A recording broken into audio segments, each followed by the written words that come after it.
Hey, what's up, you guys? Derek Triplett. Welcome to Be Even Better. And today we're talking about even better school experiences. It's Mental Health Awareness Month, and we've seen all of the videos. We've seen the videos where teachers are being assaulted. We've seen the videos where seemingly young people cannot, for the lack of a better way to put it, control themselves and just kind of lose it.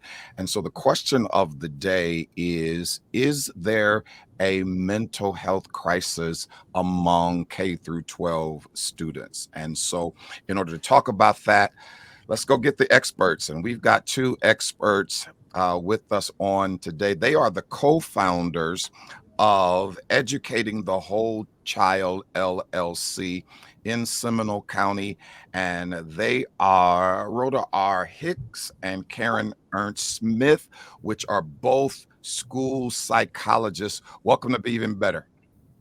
Thank you for Thank you having so us. much. It's my honor to have you, and I want to jump right into it really quick. Give me give me a day in the life of a school psychologist. Most of us don't, we know guidance counselors, but give me a day in the life of a school psychologist. Well, what will be interesting here is, although we are both school psychologists, we have two very unique roles in the field of school psychology within Seminole County Public Schools.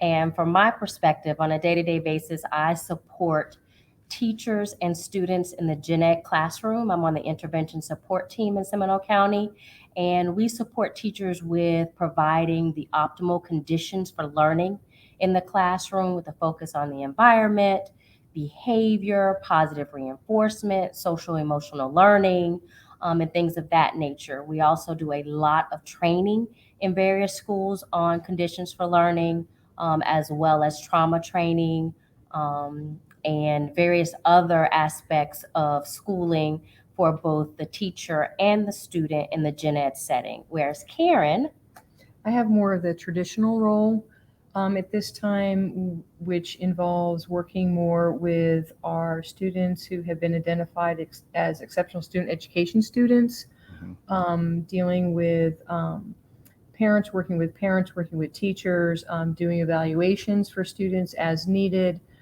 consulting with teachers if they're having some classroom management issues. I'm called in to work with them on that. So a school psychologist's job can look very different, and what's great about it is every day is a different day. Every day is a Wow. different day. Wow. I remember the first time I heard these letters, IEP. Yeah. I remember the first time I heard those letters. And I also remember the first time um, I heard Ritalin, and this whole issue of students having to take drugs and to manage them and calm them down. And it was interesting to watch the people who raised me talk to the people who were raising those kids, Mm. because the people who raised me said, he need to go sit down. The people who raised me say, you need to straighten him out. But then we discovered that it wasn't just an issue of discipline, but it was an issue of there was some type of chemical, emotional, but there's this proliferation of it now as we watch, on social media. So that's the question. Is it just kids are, to use a really old term that my granny would use, God rest her soul, is it that kids are just unruly, or is there a real mental health crisis among the K through 12 students? go ahead, Karen. I think there really is a mental health crisis that's occurring with our students. I think it's always been there. Mm. I think in recent years, in the last 2 or 3 years, I think we have gotten a close up look or view of it. I think a lot of factors play into that. Obviously, the pandemic, what happened with the pandemic, where globally all of us were under a different kind of stress, a strain that we have never experienced before. And I think it just kind of ripped the scab off of a wound that's already there. So now we're really seeing what's underneath. So how are we going to deal with that? How are we going to handle that? Um, but yeah, that's my I agree. There is definitely a youth mental health crisis in America and in our schools. And there are many factors that contribute. I agree 100% with Karen that it kind of just, COVID just took the yeah. scab off of that wound. But I think we have a lot of trauma in our Okay. families and in society. I think many of our youth lack the social emotional skills necessary to function in society, and not having those social emotional skills. Now how do I cope? Okay. And usually because they don't have those social emotional skills, they also lack the coping skills, and they engage in behaviors that are seen as socially inappropriate, bad, or what have you. And then that just exacerbates the current issues that we're facing. I also think that many of our youth, because of that, and you keep mentioning social media, feel disconnected, and they do not feel a part of their school community, their community outside of school, and then within the family household as well. Given the current situation in our society, many parents have multiple jobs. They're not at home. They're trying to make ends meet. We have a lot of grandparents raising kids, aunts, uncles raising kids, single parent homes. So there are many factors, and not feeling connected at home, not feeling connected at school leads to hopelessness, which leads to anxiety, which leads to all other different types of mental health issues. And there you have a youth mental health crisis. Wow. There's just so much I want to say or ask to that. Let me start here. You mentioned the word trauma. You mentioned the word trauma, and in a previous conversation was talking about that, and the distinction between difficulty and trauma. Somebody had to explain that, because we've all had difficulty, but when that difficulty puts you in trauma, and that trauma is active, what I had to be schooled on is wherever there is trauma, everything else is filtered through that trauma. And because of that, we end up getting some of the behavioral issues that we have now, which leads me to this question: how, and it's a general question, how soon is this population, especially in Title One schools, how soon is this population uh, dealing with active trauma? Is it, because I've seen uncontrollable third graders, I've seen uncontrollable first graders, and so is the trauma starting that early? Yes, Absolutely. absolutely. It can occur in the womb. I mean, as early as the womb, they found that it can happen. So yes. Wow, wow, wow. Talk to me then about other sources. We've talked about the socioeconomic uh, contributions. We've talked about not living in sustainable communities. So you've got food deserts, you've got violence, you've got, which creates or helps to contribute to the isolation.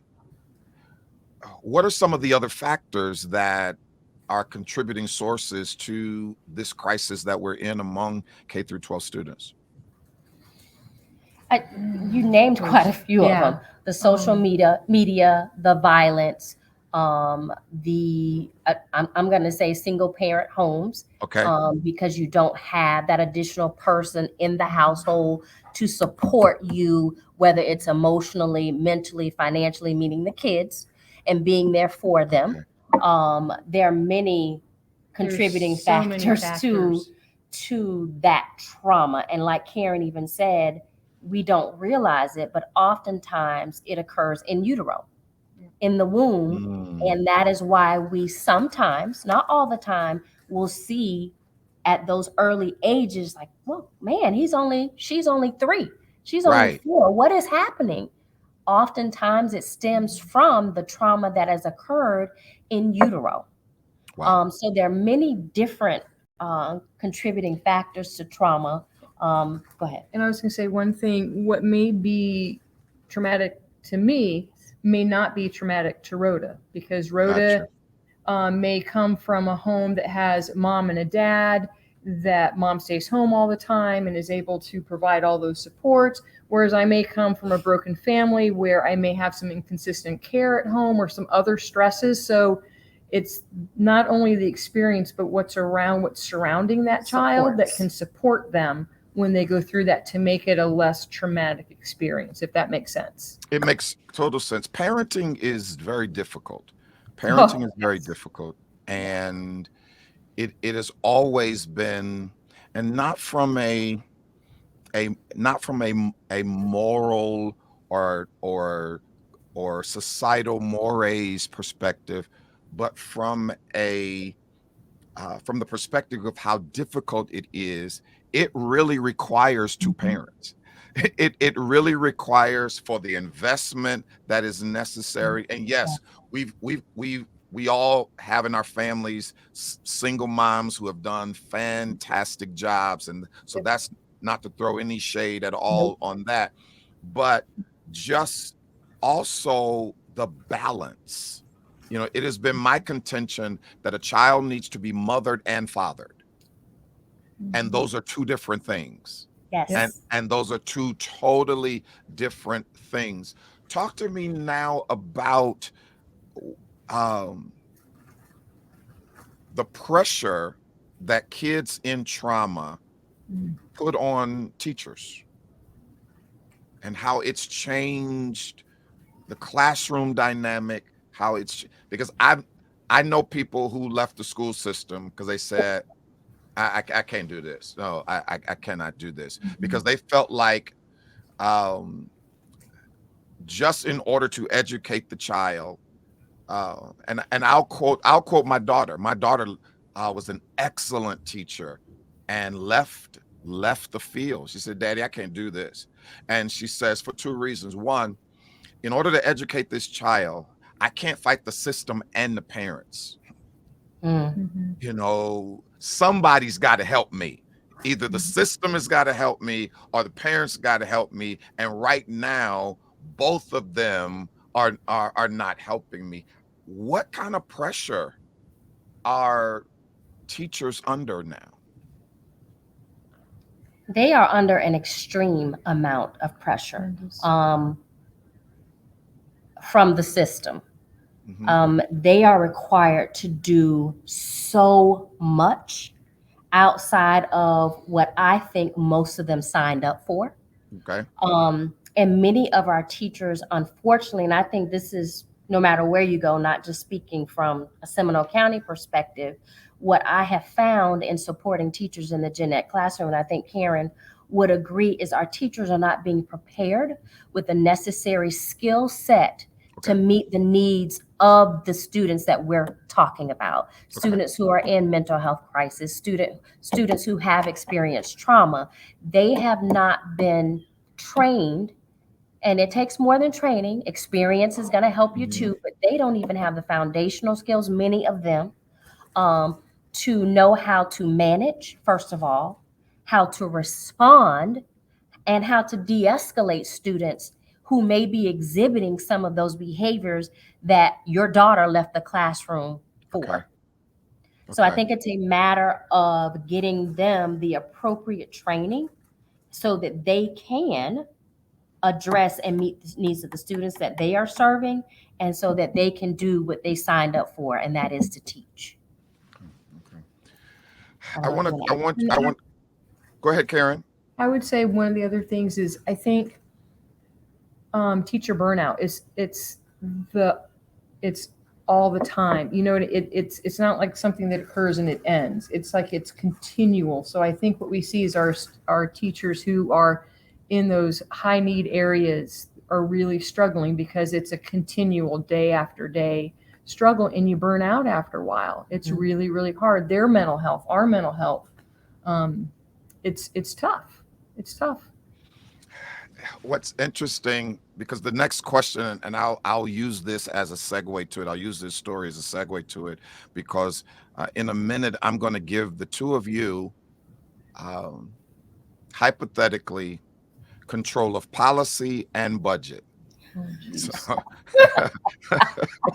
I'm going to give you control of policy and budget.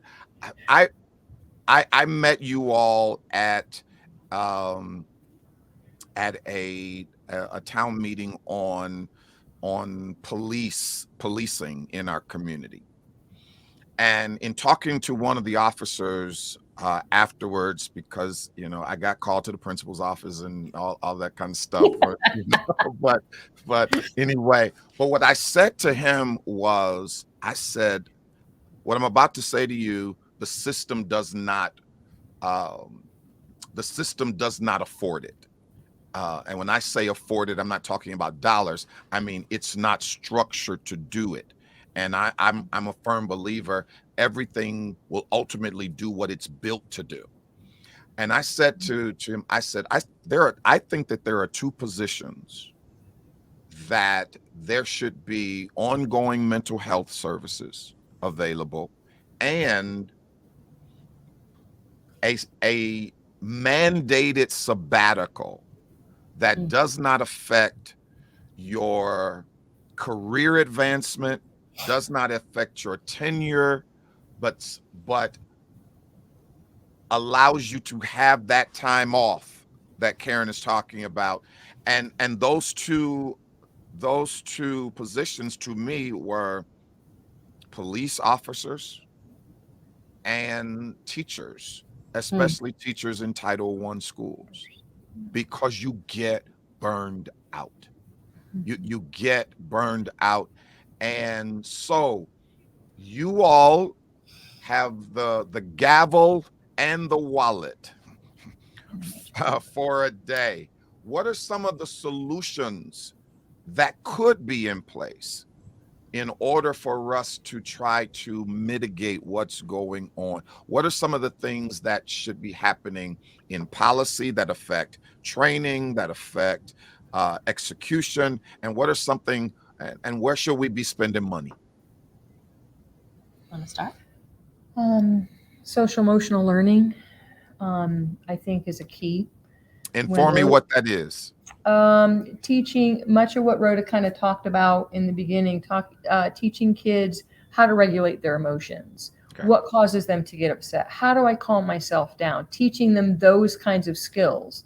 Because when we would do trainings, a lot of times we would talk about that fourth R. Remember, reading, writing, arithmetic, and regulation. Our kids need to I love it. learn how to regulate, because the primary component of being successful in school is our ability to regulate our emotions. And so Okay. many of our students struggle in that area. And so I think spending time on that, helping our students to learn how to regulate, would be very beneficial. As well as educating, because most of our teachers are not comfortable teaching social emotional learning.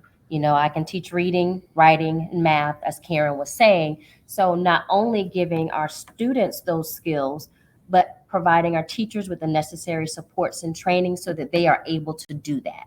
Because this would have to take place in the classroom, Mhm. in addition to those other key areas of reading, writing, and math. I think money spent on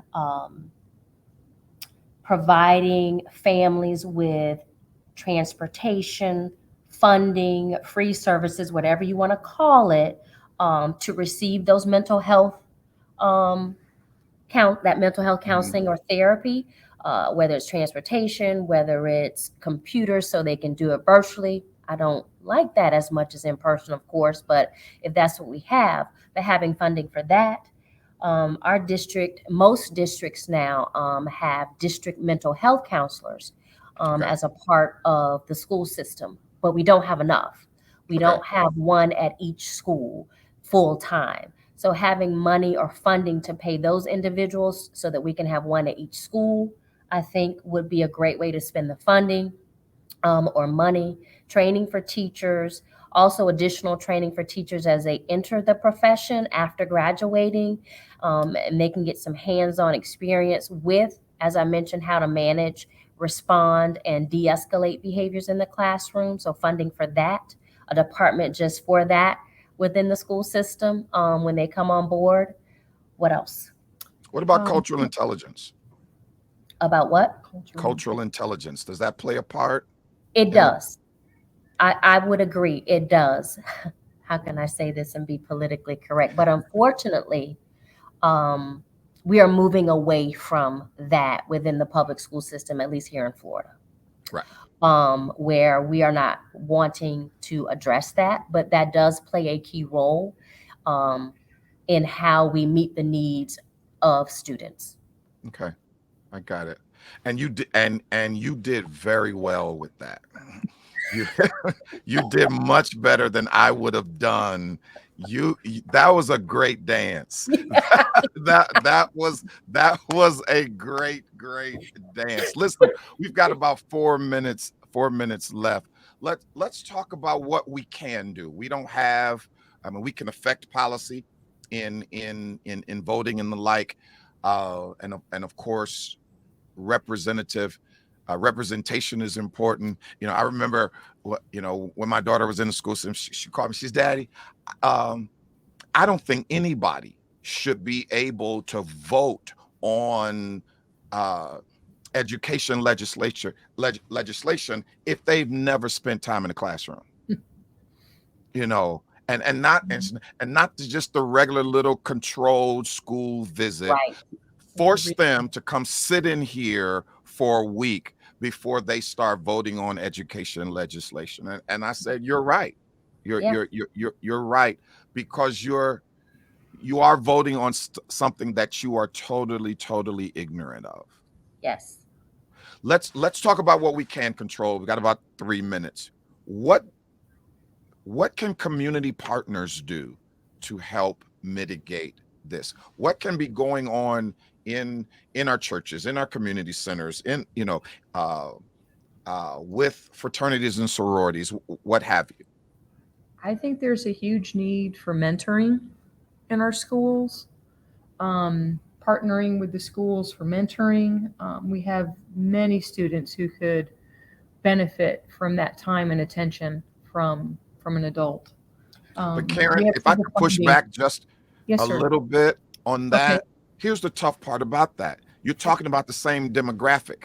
Yeah, I know. Yeah. The parents, they're the parents of the students who need help. Did you take away my magic wand that you gave a Yeah, minute the ago? wand is gone. We're back to reality. Oh, Back really? to reality. you Oh, know, okay. know. And so with that demo, you're talking about parents who are working those three jobs, who Right. don't have Mhm. time to mentor, or you're talking about the the person who is available because they're dysfunctional. Mm.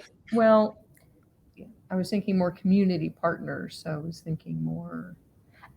And I agree, more mentors are needed, but I also think that all of those different agencies or community groups that you named, Mhm, they also need to be educated first and foremost. mhm. And then once we have educated those partners, they need to partner with their local school districts, Okay. because I think it's important for us to all be speaking the same language when we are interacting, working with, supporting, teaching our Mhm. students about those social emotional That's a skills. great point.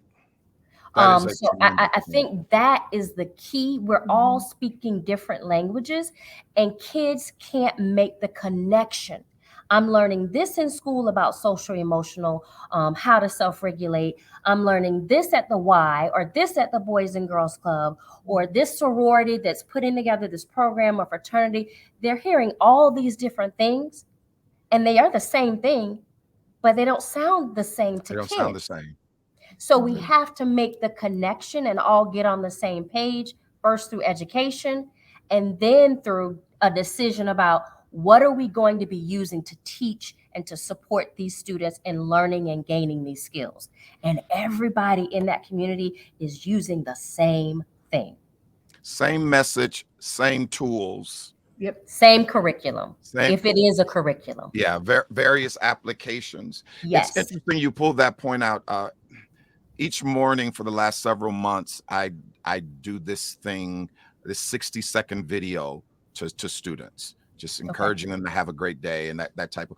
And a few weeks ago, I talked about the fact that, hey, if somebody's telling you now, go to school to get a good education so you can get a good job, they are 25 years out of date. That's not the purpose of education. And so, but yet I'm hearing people still say that. Right. So you're right. Everybody needs to be trained. Everybody needs to be on message, and everybody needs to be singing from the same sheet of music. Right. Lastly, you all are the co-founders of Educating the Whole Child LLC. Tell me about your business. Tell me about your efforts. Tell me about what is the objective, and the like. Um, it was a few years ago. Rhoda and I worked very closely together a few years ago for a number of years. And we discovered we have this passion for kids who are coming from those hard places. Mhm. And we found that there was a lack of knowledge that was out there with the individuals working with the students. And many times exacerbating situations when we could have handled it a different way.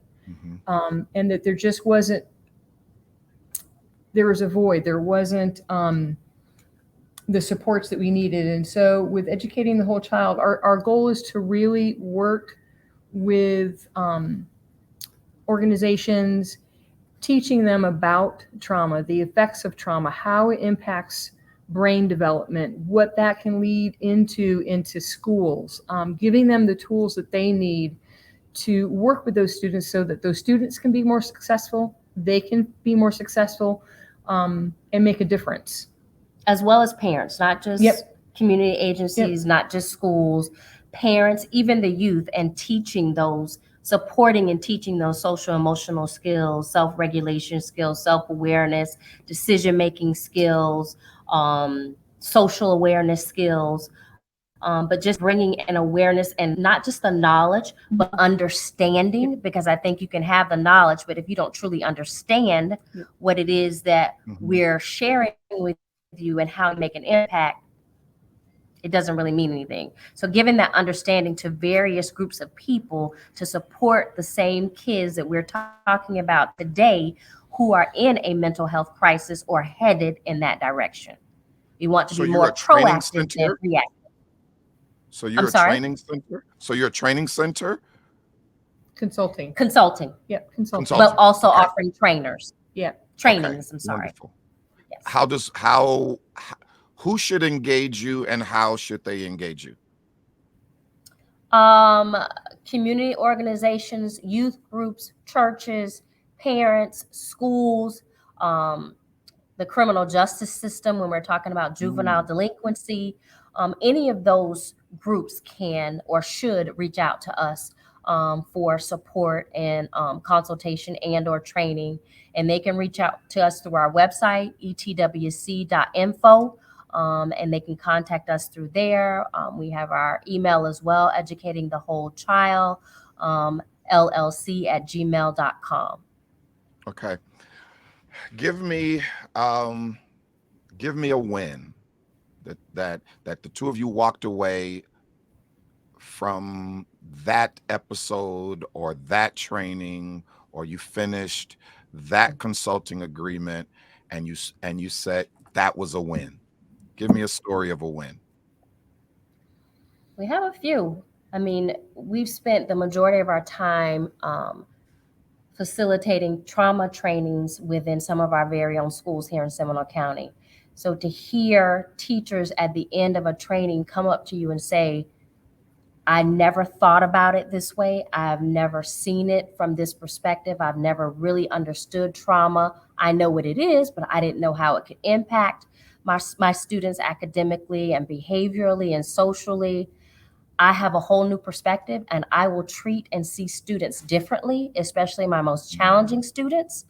And I will have a little more grace and patience with them and use some of the strategies that you all have shared to help them be more successful in my classroom versus sending them out, putting them out of the room, writing them up, and things of that nature. I think that was one of the many things that we heard from many different teachers about a shift in their mindset and how they viewed students who come from a trauma background.